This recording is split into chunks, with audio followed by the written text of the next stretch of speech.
13th week captain Demon Pavan. Final round లో Emmanuel and demon ఉంటారు. ఇక్కడ ఇమాన్యుయల్ ని వచ్చిన వాళ్ళందరూ కూడా నువ్వు నామినేషన్ లో ఉండాలి అంటున్నారు కదా. అది కారణంగా ఇమాన్యుయల్ అయితే తను వదిలేసుకుంటాడు. అప్పుడు డేమాన్ పవన్ కెప్టెన్ అవుతాడు. మొత్తానికి డేమాన్ పవన్ కావాలి అని మూడోసారి కెప్టెన్ అయ్యాడు. అంటే 3 సార్లు ఎవరు కూడా అవ్వలేదు. అంటే ఇమాన్యుయల్ అయింది కానీ మధ్యలో సంజన గారి కోసం గివ్ అప్ ఇస్తాడు. మొత్తానికి 3 వీక్స్ అయినటువంటి కెప్టెన్ మరి డేమాన్ పవన్ 3వ వారం కెప్టెన్ గా బిగ్ బాస్ హౌస్ లో ఉంటాడా? రెడ్ కార్డు, ఎల్లో కార్డు అనేది 2 కార్డ్స్ అయితే ఇవాళ బిగ్ బాస్ టీం వాళ్ళు డిస్కస్ చేశారంట. ఏం చేద్దాం ఏంది అనేది మరి వీకెండ్ లోనే మనకు తెలుస్తుంది దాని సంగతి. సాటర్డే రోజు మరి అది ఇంటెన్షన్ గా పట్టుకున్నాడా లేదా అనేది వాళ్ళు వీడియోస్ లో అన్ని యాంగిల్లో వీడియోస్ అన్ని చూస్తారు కదా. అది కోపంగానే పట్టుకున్నాడా లేదా అంటే అనుకోకుండా జరిగిందా ఏందనేది అదొక క్లారిటీ వస్తుంది. మొత్తానికి ఈ రోజు ఎల్లో కార్డ్ ఇవ్వాలా రెడ్ కార్డ్ ఇవ్వాలనే చర్చలు అయితే జరిగినాయంట. ఇటు అంటే డేమాన్ అనే కాదు, అక్కడ సంజన గారు కావచ్చు తను కూడా మాట్లాడినది. మరి అటు చూస్తే కళ్యాణ్, రీతు వీళ్ళ నలుగురు పేరు మీదుగా మొత్తానికైతే ఎల్లో కార్డు రెడ్ కార్డు అనేది డిస్కషన్ లోకి వచ్చిందంట. ఖచ్చితంగా ఇవాళ ఒక మీటింగే పెట్టుకొని మాట్లాడారు దాని గురించి అని తెలిసింది. అది మనకి ఎవరికి ఎలా అనేది మనకి సాటర్డే రోజు మాత్రమే తెలుస్తుంది ఏం జరిగింది అనేది. ఇక మనం వీడియోలో ఓటింగ్ సర్లే కనుక మనం చూసినట్లయితే ఈ వారం స్టార్టింగ్ నామినేషన్స్ లోనే కొంత ఆర్గ్యుమెంట్స్ కావచ్చు ఇవన్నీ జరిగినాయి. అక్కడ ఓటింగ్ అనేది కొంత కళ్యాణ్కి చాలా పాజిటివ్ గా అయింది. అక్కడ కళ్యాణ్కి ఆ రోజు నుంచి ఓటింగ్ అనేది వెళ్తానే ఉన్నది. నిన్న నైట్ నుంచి కొంచెం ఒక స్టేబుల్ అయింది ఓటింగ్ పర్సంటేజ్ అనేది. ఇక అక్కడ ఆగిపోయింది, మొత్తం తగ్గడం లేదు, అలా స్టేబుల్ గా అలా ముందుకు వెళ్తుంది కళ్యాణ్ ఓటింగ్. ఇటు చూస్తే తనుజ గారి ఓటింగ్ అయితే ఆల్మోస్ట్ అంటే కళ్యాణ్ బీట్ చేసి కళ్యాణ్ దాటుకొని వెళ్ళిండు. తనుజ ఓటింగ్ ని దాటుకొని ముందుకు వెళ్ళిన కళ్యాణ్ కానీ తర్వాతకి మెల్లమెల్లగా నిన్నటి నుంచి తనుజ గారి ఓటింగ్ కూడా ఆల్మోస్ట్ ఈక్వల్ అయ్యే అంత ఏదో ఒక 1% డిఫరెన్స్ అట్లా అయితే ఉంది. అది యూట్యూబ్స్ లో గనక మనం చూసినట్లయితే అక్కడ కూడా ఆల్మోస్ట్ ఎక్కువ ఛానల్స్ లో కనుక మనం చూసినట్లయితే తనుజ గారికి మెజారిటీ ఉంది. మరి కొన్ని తక్కువ ఛానల్స్ లో యూట్యూబ్ ఛానల్స్ లో కళ్యాణ్కి ఉంది. అటు ఇన్స్టాలో కూడా సేమ్ పరిస్థితి అలానే ఉంది. కొంచెం ఎడ్జి తనుజ గారికే ఉంది. అయితే యూట్యూబ్ లో ఎక్కువ ఛానల్స్ లో తనుజ గారికి సపోర్ట్ దొరికింది. కాకపోతే అంటే ఎక్కువ పర్సంటేజ్ ఓటింగ్ ఆమెకు ఉంది. కానీ కొన్ని మేజర్ ఛానల్స్ లో మాత్రం కళ్యాణే కొంచెం బెటర్ గా ఉన్నాడు. కాబట్టి మనం దీన్ని కంపేర్ చేసుకొని ఈక్వల్ గా ఉన్నారు అని కూడా చెప్పుకోవచ్చు. కానీ నిన్నటి వరకు నిన్న మార్నింగ్ వరకు అంటే ఆల్మోస్ట్ 24 అవర్స్ అయిపోయింది.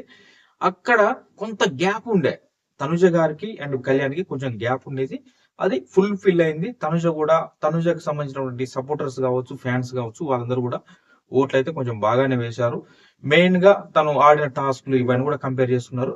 మొత్తానికి ఏదో అరే ఏంట్రా తనుజని 11 వారాల నుంచి మనం ఆ ప్లేస్ లో చూసాం కదా విన్నర్ అవుతుంది అనుకుని సడన్ గా ఏంటి మళ్ళీ ఎవరో కళ్యాణ్ అంటున్నారు అని చెప్పేసి కొంత వస్తుంది బయటికి. ఖచ్చితంగా సోషల్ మీడియా ద్వారా అదంతా బయటికి వస్తుంది. కాబట్టి అబ్జర్వేషన్ లో ఉన్న వాళ్ళు ఖచ్చితంగా లేదు అంటే కొంతమంది అనుకుంటారుగా లేదురా మనం వేరే వాళ్ళకి ఎలా అనుకుంటున్నాం కానీ మనం 11 వారాలు కాపాడుకుంటా వచ్చినటువంటి సంజన ఓటింగ్ తగ్గడం అనేది కొంత అనిపిస్తుంది. ఖచ్చితంగా ఇన్ని రోజులు వేసాం కదా, ఇక్కడ ఎందుకు మనిషి అన్నవాడు ఎక్కడైనా కొన్ని తప్పులు చేస్తాడు.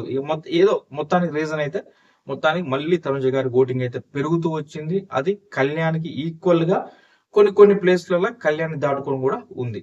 ఇది కళ్యాణ్కి అండ్ తనుజ గారికి మధ్య జరిగినటువంటి ఓటింగ్. ఇంకా పెద్ద ఎక్కువ డిస్టర్బెన్సెస్ ఎందుకు జరగలేదంటే ఈ వారం ఇంకా అంతకు మించి వాళ్ళు టాస్క్లు ఆడడానికి పెద్దగా ఏమి లేదు. క్యాప్టెన్సీ టాస్క్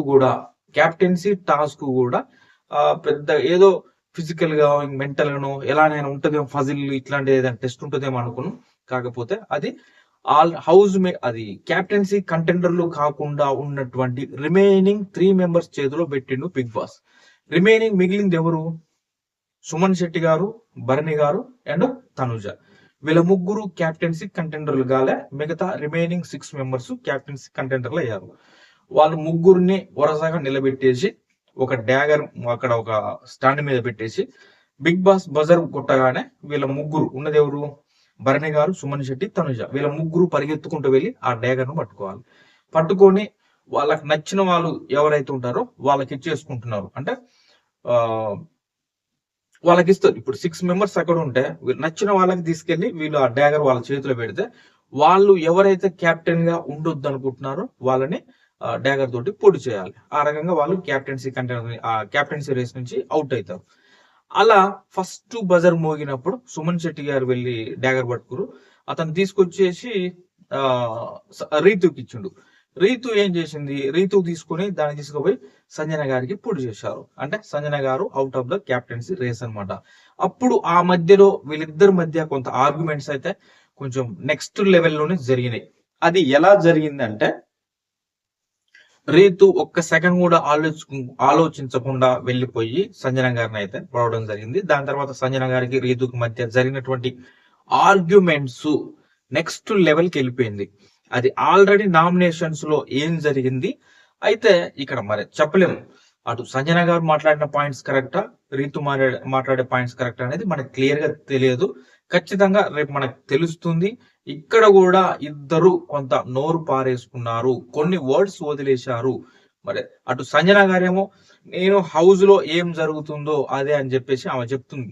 ఏముంది, నన్ను ఆడలేదంటావా టాస్క్, నేను హౌస్ లో లేనంటావా అని చెప్పేసి ఆమె చెప్పేది ఏంటి, నువ్వేం చేస్తున్నావు, లేస్తావు, ఆడింత తింటావు, ఈడ అరుస్తావు, నువ్వు అడ్డుపోతావు, ఆయన ఇడిపోతాడు, తర్వాతకి మళ్ళీ వస్తారు, కూర్చుంటారు, తింటారు, మళ్ళీ పోతారు, ఆయన అడిపోతాడు, నువ్వు ఇడిపోతాడు అని ఏదో మొత్తానికైతే చెప్తుంది. నేను లేనిది చెప్పట్లేదు, ఉన్నదే చెప్తున్నా అని పదే పదే అంటుంది. ఇంకొకటి కొన్ని బిట్స్ అంటే ఒకటే దుప్పటి కింద ఇద్దరు కలిసి కూర్చొని మాట్లాడుకునే అట్లాంటి కొన్ని అయితే సోషల్ మీడియాలో కూడా వైరల్ అయినాయి, అవి కూడా తిరుగుతున్నాయి. మరి ఫైనల్ గా మళ్ళీ ఇవాళ సంజన గారినే రీతు వచ్చేసి అలా చేయడం అనేది ఇంకొంచెం అది నెక్స్ట్ లెవెల్కి వెళ్ళిపోయింది, వేరే లెవెల్కి వెళ్ళిపోయింది. ఇది ఏం జరుగుతుంది అనేది మెయిన్ ఇంపాక్ట్ ఇస్తుంది ఖచ్చితంగా. అటు మరి డేమాన్ క్యాప్టెన్ అయ్యిండు, మూడోసారి కెప్టెన్ ఎవరికి అచ్చిపట్టు రావట్లే, మూడోసారి ఎవరు కాలే. మరి డేమాన్ ఉంటాడా, ఎల్లో కార్డు, రెడ్ కార్డు ఇట్లా ఏదైనా జరగవచ్చు, చెప్పలేము. ఏదైనా సీరియస్ గా తీసుకునే ఛాన్సెస్ అయితే ఎక్కువగా ఉన్నాయి. ఇది డేమాన్కి రెండోసారి అవకాశం కాబట్టి రెండోసారి ఇవ్వరేమో అనే ఎక్కువ అంటున్నారు.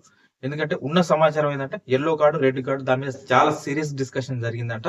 మనం దీన్ని ఇట్లా వదిలేస్తే ఇప్పుడు ఏదో ఆల్రెడీ ఒక తప్పుగా వదిలేసినాం, ఇప్పుడు సెకండ్ ఛాన్స్ గా కూడా ఇది ఇంటెన్షన్ తో చేశాడా, అన్ఇంటెన్షనా ఏదనేది తర్వాత సంగతి. చూసే వాళ్ళకి చాలా అది ఉంటది కదా అదంతా. కాబట్టి వాళ్ళ షో ఎఫెక్ట్ కాకుండా చూసుకోవాలి కాబట్టి మోస్ట్లీ అనేసి అంటున్నారు. మరి క్లియర్ గా అయితే తెలియదు, అది మనకి సాటర్డే రోజు తెలుస్తుంది. వాళ్ళకి చాలా సీరియస్ గా మీటింగ్ పెట్టుకుని మరీ డిస్కస్ చేశారంట ఏం చేద్దాం. మొత్తానికైతే ఫైనల్ గా రెడ్ కార్డ్ ఏమో ఇటు డేమాన్ సైడ్, ఎల్లో కార్డ్ ఏమో సంజన గారి సైడ్. ఏదో మొత్తానికి అయితే ప్లాన్ నడుస్తుంది. అది మరి ఎంతవరకు తీసుకెళ్తారు ఏందనేది మనకి సాటర్డే రోజు తెలుస్తుంది. ఈ విధంగా టాప్ లో నువ్వా నేనా అంటూ కళ్యాణ్ కావచ్చు, తనుజ కావచ్చు వాళ్ళ ఓటింగ్ పరుగులు పెడుతుంది. థర్డ్ ప్లేస్ లో ఇమాన్యుయల్ ఇమాన్యుయల్ సాధ్యమైనంత వరకు ఆయన మాక్సిమం పోరాటం చేస్తుంది. కానీ ఇమాన్యుయల్ కు ఉన్నటువంటి ఒకే ఒక మైనస్ ఇంతవరకు నామినేషన్స్ లో రాకపోవడం. లాస్ట్ వీక్ నుంచే మొదలెట్టిండు. అది ఆ కనెక్షన్ అనేది అంత ఈజీగా రావట్లే, ఎటు వెళ్ళే వాళ్ళు అటే వెళ్ళిపోయారు. చాలా మంది ఫస్ట్ నాకు తెలిసినంత వరకు ఏమనిపిస్తుంది అంటే ఫస్ట్ తనుజ గారిది ఒక 10% దాకా డౌన్ లో ఉండిపోయింది. ఒక 10% ఓటింగ్ అనేది కంప్లీట్ గా అయిపోయింది. అంటే మేబీ ఇమాన్యుయల్ సపోర్టర్స్, తనుజ గారి సపోర్టర్స్ ఒకరే ఉన్నారేమో. తనుజ గారికి సపోర్ట్ చేయకుండా ఇమాన్యుయల్ సైడ్ వచ్చేసరికి అలా 10% ఒక్కసారిగా డౌన్ అయిపోయి కళ్యాణ్ ఓటింగ్ పెరిగినట్టుగా అవుపడదు మనకి. నాకు తెలిసి అదే జరిగింది. దాని తర్వాతకి కొంత కళ్యాణ్ కొంత స్టేబుల్ గా ఆగడం, దాని తర్వాతకి తనుజ గారికి మరి కొంత పెరుగుతూ వచ్చేసి ఈక్వల్ గా అవడం. ఇటు ఇమాన్యుయల్ చూస్తే ఆ 12% అట్లా ఓటింగ్ తోటి ఇమాన్యుయల్ ఉండడం, థర్డ్ ప్లేస్ లో ఉన్నాయని క్లియర్ గా. ఫోర్త్ ప్లేస్ కనుక చూస్తే కొన్ని ఎక్కువ చోట్ల సంజన గారికి వస్తుంది, కొన్ని చోట్ల మరీ డేంజర్ అన్నట్టు చూపిస్తుంది. ఆ రకంగా అయితే సంజన గారు కొంచెం కన్ఫ్యూజన్ లో ఉంది. మాక్సిమం ఆ 4th, 5th సంజన గారు, డేమన్ గారు ఉండే అవకాశాలు ఎక్కువగా ఉన్నాయి ఓటింగ్ ప్రకారం. సారీ, సంజన గారు అండ్ భరణి గారు వీళ్ళిద్దరు 4th and 5th ప్లేస్ లో ఉన్నారు. దాని తర్వాత ప్లేస్ లో కనుక చూస్తే డేమన్, పవన్, దివ్య, సుమన్ శెట్టి గారు వీళ్ళ ముగ్గురు ఉన్నారు లిస్ట్ లో. మరి అతి ఎక్కువ డేంజర్ అంటే ఇటు సుమన్ గారికి ఉంది అండ్ దివ్యకి ఉంది డబుల్ ఎలిమినేషన్ అయితే. ఇటు రెడ్ కార్డు ఎల్లో కార్డు అయితే ఆల్రెడీ ఒక్కసారి అవకాశం ఇచ్చిన వాళ్ళకి మళ్ళీ ఇవ్వకూడదు అనేది రెడ్ కార్డు మీద అయితే కొంచెం ఎక్కువగా ఇవాళ సీరియస్ డిస్కషన్ నడిచిందనే సమాచారం ఉంది. చెప్పలేము క్యాప్టెన్ అయినా కానీ మరి వాళ్ళు తీసుకునే డెసిషన్ ఎలా ఉంటుందో చూడాలి. ఫైనల్ గా ఇది ఓటింగ్ సర్లీ. ఇటు క్యాప్టెన్ కొత్త క్యాప్టెన్ 13వ వారం అయింది డేమాన్ పవన్.